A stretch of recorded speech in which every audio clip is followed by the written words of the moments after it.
The Duke turned away from his blind twins. But the Maid's Secret Care opened their eyes. I still remember the night they were born. The air in the manor was heavy with dread, though it should have been a night of joy. The Duchess Eleonora, a woman of rare kindness, had gone into labor at dusk. I was her maid, her shadow, her confidant. I stayed by her side until the final moment, holding her trembling hand as she brought not one but 2 children into the world. 2 perfect babies, a boy and a girl. Their cries filled the chamber like a fragile hymn of life. But joy died before it could take root. The Duchess never opened her eyes again.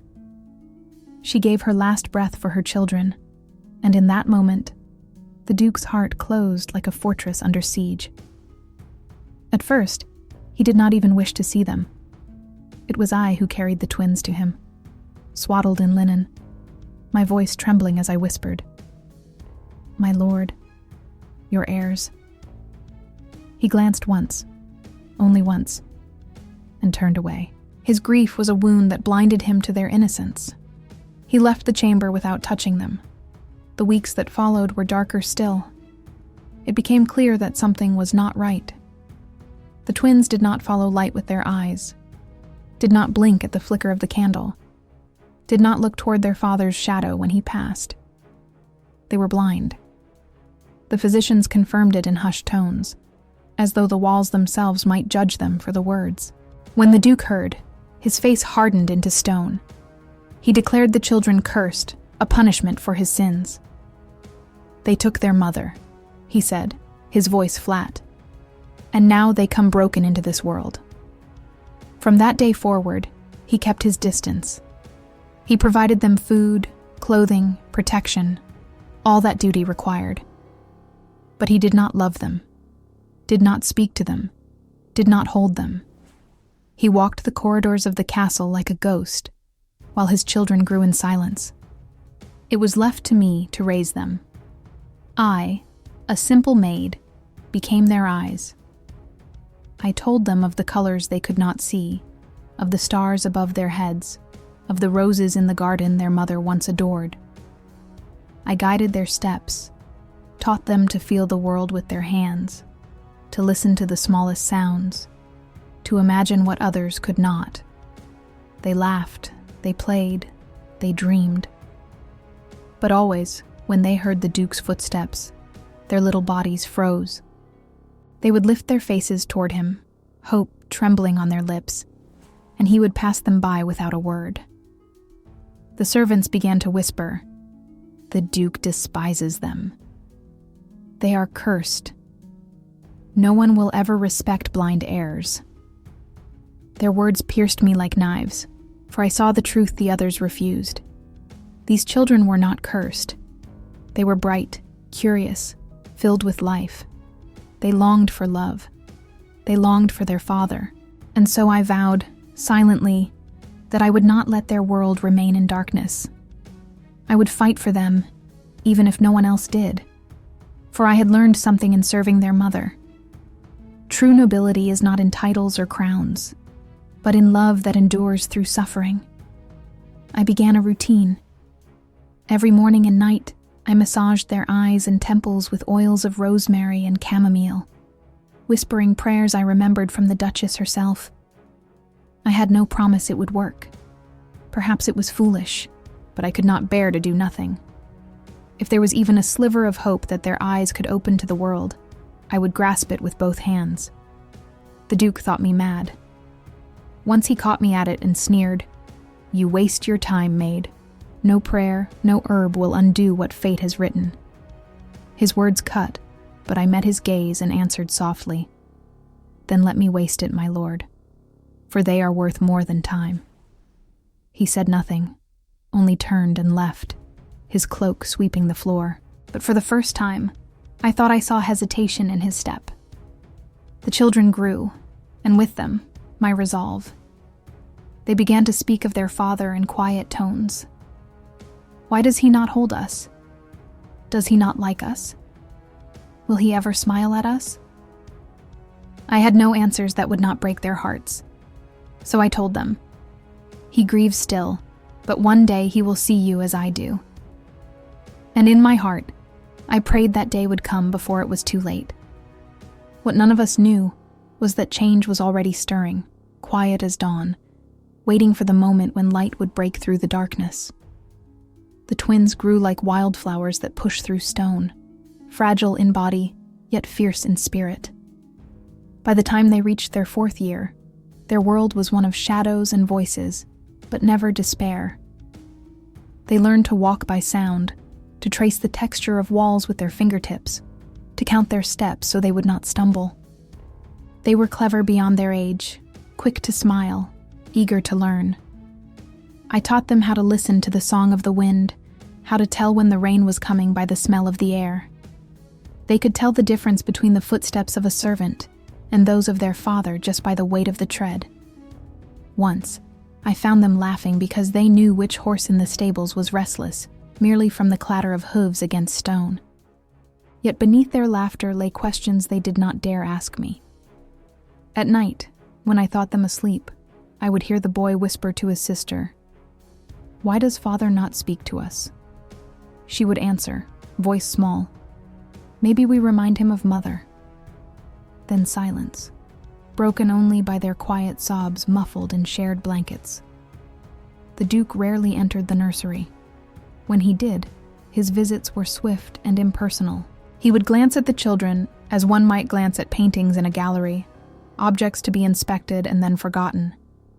He gave instructions to tutors about their lessons, made arrangements for their care, but he never touched them, never called them by name. To him, they were duty, not joy.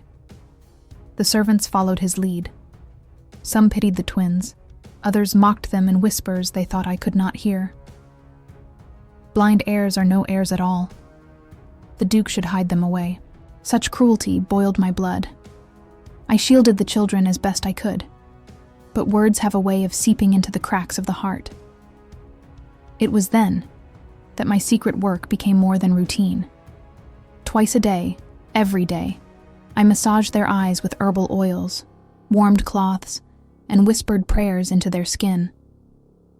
I spoke to them as if the world could be opened through belief alone. One day, I told them, "Your eyes will see the roses in the garden, the sky your mother loved, the smile of your father. You must have courage." They believed me. With the faith only children possess, they clung to my words as truth. And so, they never stopped hoping. That hope kept me strong, even when doubt crept into my bones. One evening, as the sun bled red over the horizon, I carried the twins into the gardens. They loved to sit there, feeling the warmth of the last light on their faces. The boy tilted his head and asked, "Is the sky very big?" I told him it was endless. The girl reached for my hand and said, "When I open my eyes one day, I want to see it first."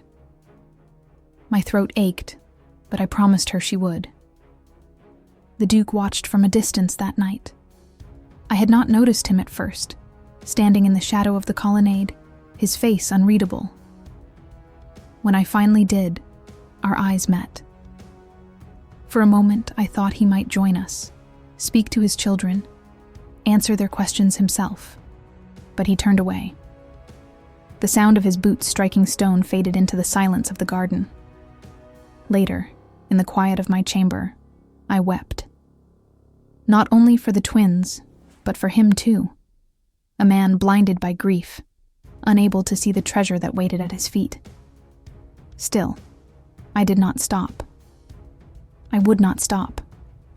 I began mixing stronger tinctures, herbs I had only read of in the Duchess's old journals. My hands became instruments of hope, my prayers louder in my heart. And though there was no sign of change, I felt something shifting, a current beneath the surface. Because love, I had learned, is a seed that grows even in darkness, and I would not let theirs wither unseen. The first sign came on a morning like any other, when the house stirred with the dull rhythm of duty. I had taken the twins to the library, their favorite place. They could not see the books, yet they loved to touch the bindings. to ask me to read aloud the words within. That day, as I recited a tale of knights and honor, the boy suddenly froze. "I see light," he whispered. His sister laughed, thinking it part of the story. But he shook his head, wide-eyed though unseeing. "No, truly, there was a flicker here when I blinked." My heart nearly stopped. I examined his eyes, searching for any sign, but they looked the same, clouded, unfocused. Still, his voice carried a certainty I could not ignore. It was there, for just a moment. That night, I repeated the ritual with renewed fervor. Oils of rosemary, cloths warmed by the fire, gentle pressure upon their eyelids. I prayed aloud, no longer in whispers, tears streaming down my cheeks. God, if there is mercy in this world, let them see. Let them taste the beauty their mother died to give them life for. Days later, it happened again, not with the boy, but with his sister. She gasped as we passed a window in the corridor. "There is brightness, like the warmth on my skin, but in my eyes." She clutched my arm, trembling with both fear and delight. I knew then that something was changing. Their blindness was no longer absolute. Hope, once fragile as glass, began to feel solid beneath my hands. But with hope came risk. The Duke, though still distant, began to notice the children's excitement, their whispered claims of light and shadow. One evening, he summoned me to his study. The chamber smelled of ink and firewood, its walls lined with books he rarely read. "You fill their heads with false promises," he accused, his voice cold as steel. "They are blind. They will remain blind. Do not poison them with lies." I bowed, though my heart rebelled. "My lord, they are not lies. They begin to see, little by little." He scoffed, slamming his hand on the desk. "Do not toy with me, maid. My children were born broken. Nothing you do will change that. Do you think I would not have spared a fortune if there were cure? You are a fool chasing dreams." I met his gaze, trembling but unyielding. Perhaps I am a fool, but it is better to be a fool with hope than a lord with none. For a moment, silence stretched between us. His jaw tightened, his eyes burning with unspoken grief. Then he turned away, dismissing me with a wave of his hand. I left, my heart pounding, but that night, as I lay awake, I realized the truth. His anger was not at me, but at himself.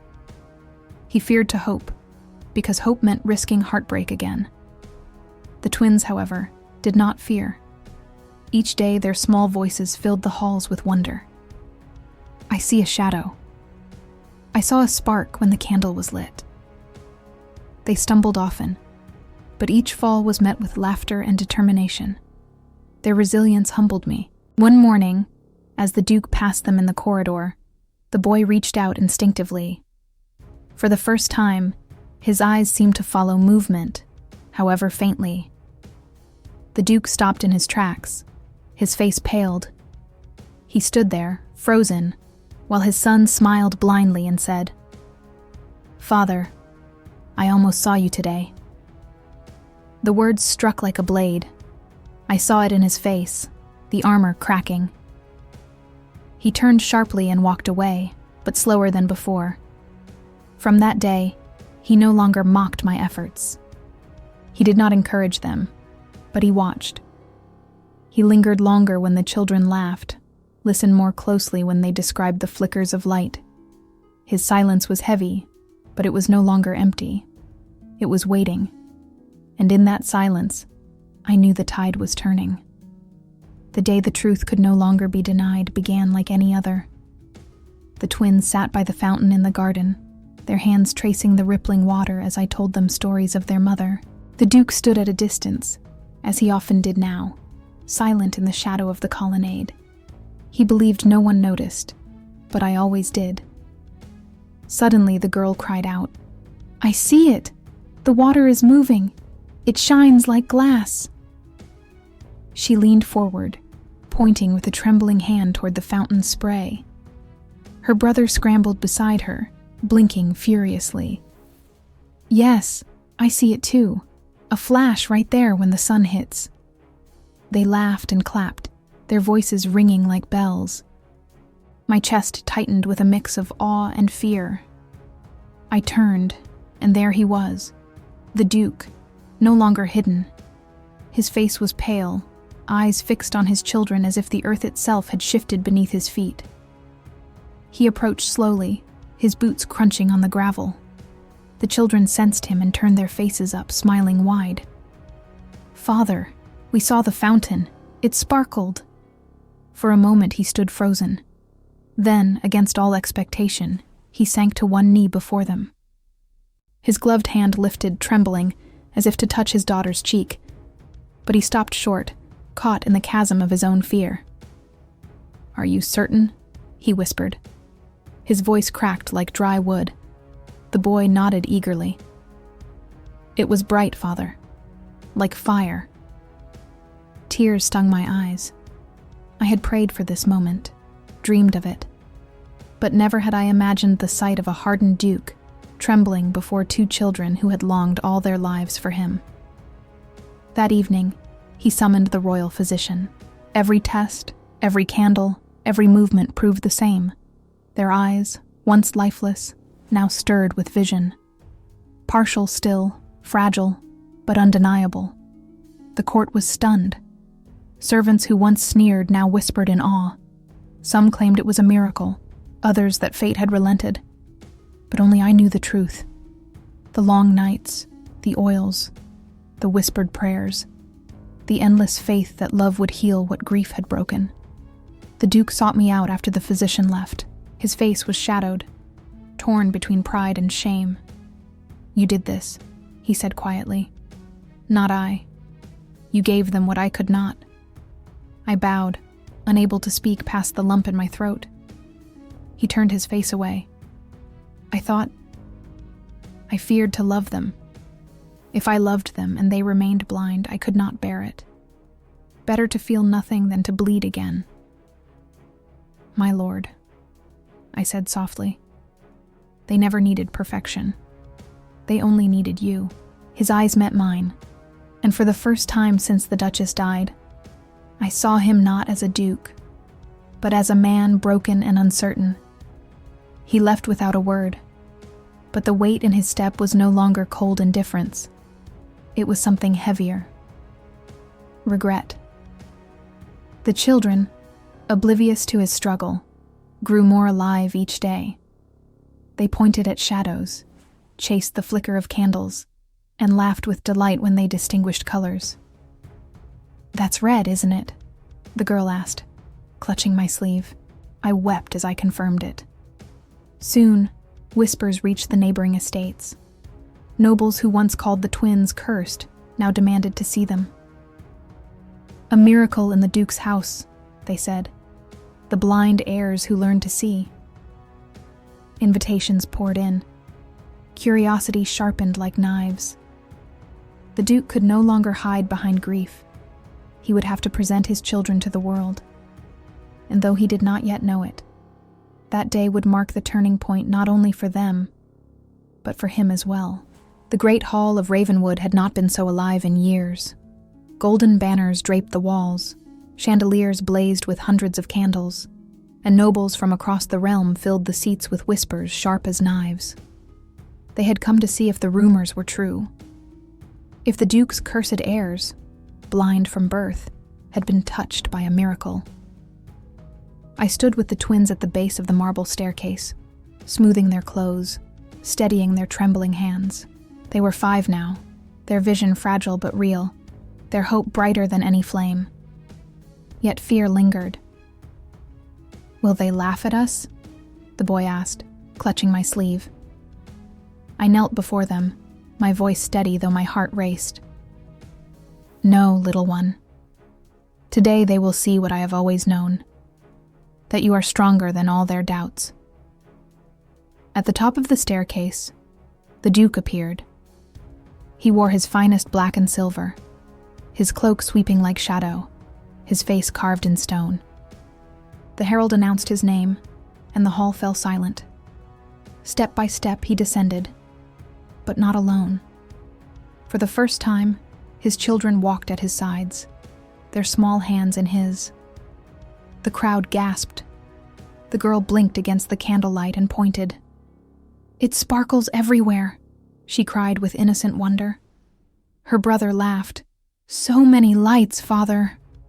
The nobles exchanged startled glances. Some leaned forward, eyes wide. Others whispered of tricks, of deception. But no one could deny what they saw. The twins walked, their eyes alive, their voices filled with joy. At the center of the hall, the Duke stopped. His grip on their hands tightened as he faced the assembly. His voice, deep and steady, carried through the silence. "These are my children. You called them cursed. You whispered that they were unfit to inherit, unworthy of my name. But you were wrong. They are heirs of Ravenwood, born of my beloved Eleonora, and they will carry this house forward. Any who dare speak against them speak against me." A murmur rose, swelling into applause from some, stunned silence from others. The twins pressed closer to their father, their faces glowing with pride. I stood at the edge of the hall, tears burning my eyes. I had dreamed of this moment, but never had I imagined its power. In that instant, shame shattered like glass, and the children who once hid in shadows stood bathed in light. Later, when the guests departed and the hall lay quiet, I found the Duke seated in the nursery. No armor, no cloak of command, just a man watching his children play with wooden soldiers. His daughter placed one in his hand and giggled. "You be the knight, father." For a long moment, he stared at the toy as though it were foreign. Then slowly he joined their game. His voice softened, his smile hesitant, but real. The children's laughter filled the room, and for the first time, he did not flee from it. When he noticed me in the doorway, he spoke, not with command, but with gratitude. "You gave them this. You gave me this. I was blind, more than they ever were." I bowed, my throat tight. "It was never me, my lord. It was love." Love has a way of opening eyes when reason fails. He said nothing more, but his gaze lingered on me with something unspoken. A recognition, perhaps, that titles and pride had nearly cost him everything.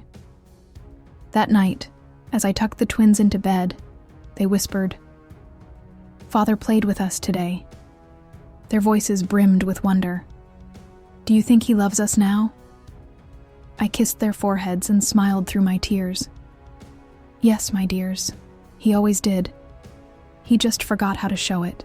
And in the silence that followed, I realized the truth. The miracle was not only that the twins could see, it was that their father, at last, could too. In the weeks that followed, the Duke tried clumsily to be a father. At first, the twins watched him with hesitant smiles, unsure if his presence would vanish as quickly as it came. For years he had been a shadow that passed them by, and children learn early not to trust what slips through their fingers. He began with simple things. At supper, he sat with them rather than dining alone. He asked about their lessons, though the questions came stiff, formal, as if he were conducting business. The boy answered eagerly, describing letters he had traced, shapes he had begun to recognize. The girl, bolder, teased him. "You ask like a tutor, not a father." For a moment, silence fell. And then, to everyone's astonishment, the Duke laughed. The sound startled the hall. Even I, who had served him for years, could not remember the last time I had heard it. The twins beamed, and from that night, something loosened in the air between them. But not all were pleased. Whispers crept among the nobles. A miracle, yes, but who cured them? A maid? Absurd. Others claimed the Duke had staged everything to salvage his legacy. At court, His rivals sneered behind goblets of wine. A blind heir is still a weak heir, even if they squint at candles now. The Duke heard these murmurs, though he never let them show. Instead, he grew fiercer in defending his children. When a visiting lord jested that the girl would never find a husband, because her eyes had once been useless, the Duke stood so abruptly his chair toppled. His voice thundered across the hall. "Say such words again, and you will not leave this castle with your tongue intact." The lord paled and bowed, his jest silenced forever. The children began to notice these changes. One evening, the boy whispered to me, "Father shouted for us today. Not at us, for us." His sister added, "He is different. But what if he changes back?" I stroked their hair and told them what I myself still wondered. Sometimes the hardest battles are not fought on battlefields, but in the heart. Give him time. He is learning to be what he should have always been. The Duke, too, fought his own doubts. I caught him often lingering at the nursery door, watching his children sleep. Once I dared to ask why he did not enter. His reply was soft, almost broken.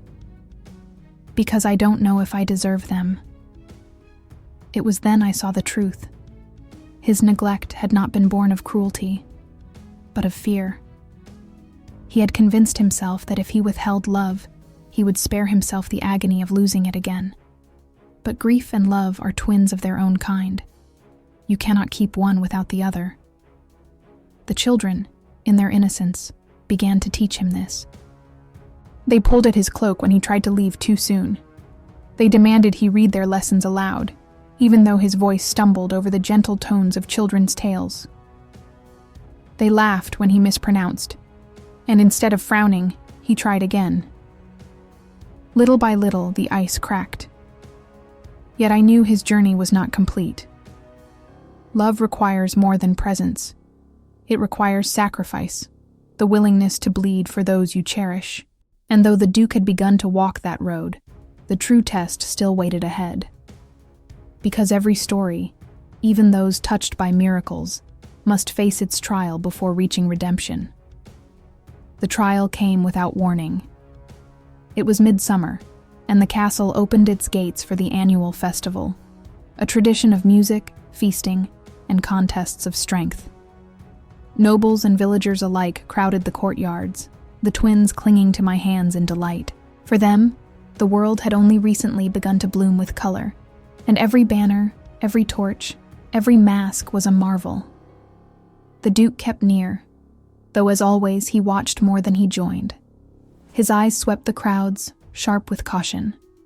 Perhaps he sensed what I did not, because not all in the realm celebrated the miracle of the twins.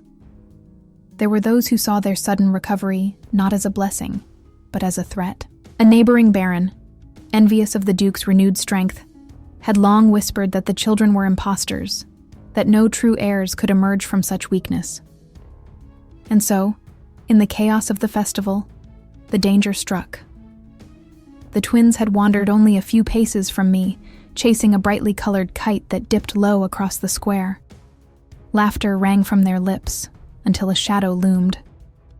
A stranger, cloaked and masked, swept them into his arms. Their cries pierced the air. Panic exploded.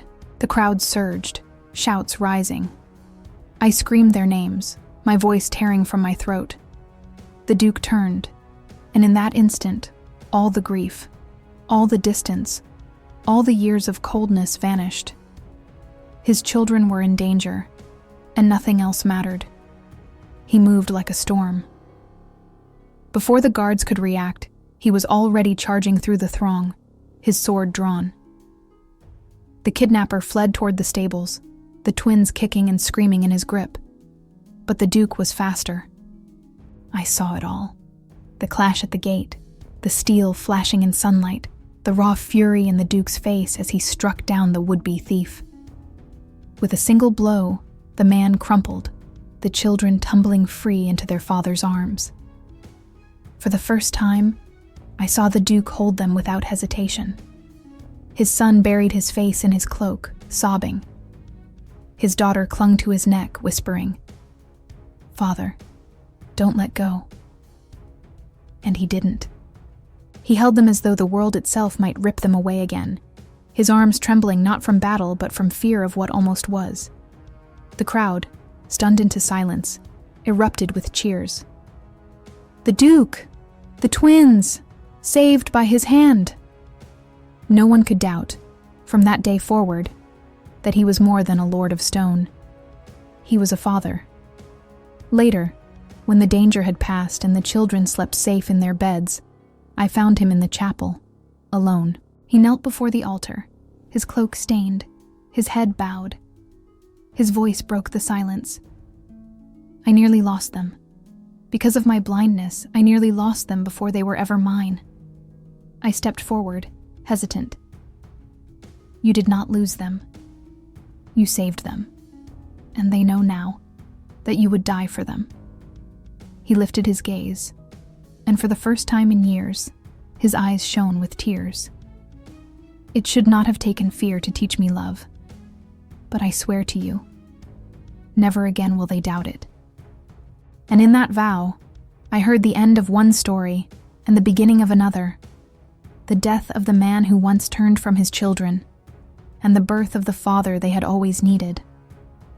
After that day, nothing in Ravenwood was the same. The tale of the attempted abduction spread quickly, carried on the tongues of merchants, scribes, and wandering minstrels. But more than the crime itself, it was the ending that caught fire in every retelling. The Duke, once said to despise his children, had saved them with his own sword and held them as though his life depended on it. The whispers that once poisoned the air were silenced. No one dared call the twins cursed anymore. Instead, they were hailed as blessed. Heirs of courage, children marked not by blindness, but by survival and miracle. Inside the castle, change came in quieter ways. At breakfast, the Duke no longer sat at the high end of the table while the twins ate separately. He pulled their chairs close to his, helping them to pour their milk, listening intently as they described the new sights they discovered each day. "The garden roses are red," the girl told him proudly. "The red is brighter than the fire," the boy added. "And the sky, it feels endless, just as Mother said." The Duke listened, not with politeness, but with awe. Sometimes, I caught him staring at them as though still in disbelief, as though every laugh and smile was another chance he had nearly lost. The servants, too, learned to follow his example. Gone were the cruel whispers, replaced with respect. The twins were greeted with bows, their names spoken with warmth. And when one foolish footman dared mutter that the children had been a burden before they could see, the Duke himself dismissed him from service before sunset. The message was clear. No insult against his heirs would ever be tolerated again. For me, life grew both lighter and heavier. Lighter, because I no longer fought alone. The Duke now stood where I once stood, defending the children, protecting their dignity. But heavier, because I carried the secret of their healing. The herbs, the oils, the prayers whispered in faith. It had been my devotion that first opened their eyes. And though the Duke thanked me, though he looked at me with a gratitude deeper than words, I knew the world would never understand. They would call it luck, or miracle, or fate. Perhaps that was enough. One evening, as the sun set in streaks of gold across the western hills, I found the Duke and the twins in the courtyard. He sat on the ground, his cloak forgotten in the grass, while the children climbed over him like he was some great oak tree. They laughed as they tugged at his hair, and for once, he laughed louder than they did. When he noticed me, he spoke without standing, his voice filled with something I had never heard before. Peace. I wasted years hiding from them, but they saved me. More than I saved them. I bowed my head, unable to hold back my tears. Love has a way of healing blindness, my lord. Not just of the eyes, but of the heart. He fell silent at that, his gaze softening. Then he turned back to his children, pulling them into his arms with a tenderness that seemed to rewrite every cruel year that had come before. It was then I realized. The miracle was not just that the twins could see, it was that their father, at long last, had learned to see as well. Years passed, and the halls of Ravenwood no longer echoed with sorrow. They rang with music, laughter, and the quick footsteps of children who no longer stumbled in the dark. The twins, once dismissed as broken, grew into the light of their youth with eyes clear and hearts strong. They were curious, brilliant, and bold, their bond unshakable. The Duke changed with them. The man who had once hidden behind grief became a father who sat at their bedsides, who read them tales until sleep claimed them, who taught them chess by firelight and swordplay in the courtyard. His sternness remained, for he was still a duke, but beneath it was love so fierce it startled even him. He learned that his children did not weaken him. They made him whole, and the people noticed. Where once whispers had condemned, now songs were sung in taverns and at festivals. The story of heirs who had risen from darkness, and a father who had been redeemed by their light. As for me, I remained at their side, still a maid by name, yet something more in truth. The children clung to me as to a second mother, and the Duke, though proud, never sought to erase my place in their hearts. Once, in a rare moment of candor, he told me, "You were their eyes before the world believed they could see. For that, you will always have a home here." I carried that gift silently, for I needed no recognition. My reward was in the sound of their laughter, in the way the boy squinted up at the stars with wonder, in the way the girl described colors with words that painted the world brighter than any brush could. But beyond my joy, there was a truth I held close, a truth I wished the world to remember, that miracles are not always born from heaven's decree. Sometimes they are born from persistence, from love that refuses to surrender. The twins would inherit the title one day, and the chronicles would record their names in ink and gold. But long before that, their legacy was already written in the lives they touched. Children once abandoned by their father became the very reason he learned to live again, and a man once blind with grief discovered that love demands risk, that pain is the price of joy, and that turning away is the surest way to lose what is most precious. To those who read this tale, I would say only this: never believe that brokenness defines worth. A body may falter, eyes may fail, hearts may bleed, but love can heal in ways the world calls impossible. I have seen it with my own eyes. The Duke once turned away from his twins, but in the end, it was they who turned him back toward life. And I, who began as only a maid, will forever carry the memory of the day two children opened not just their eyes, but their father's heart, and with it, restored the soul of an entire house.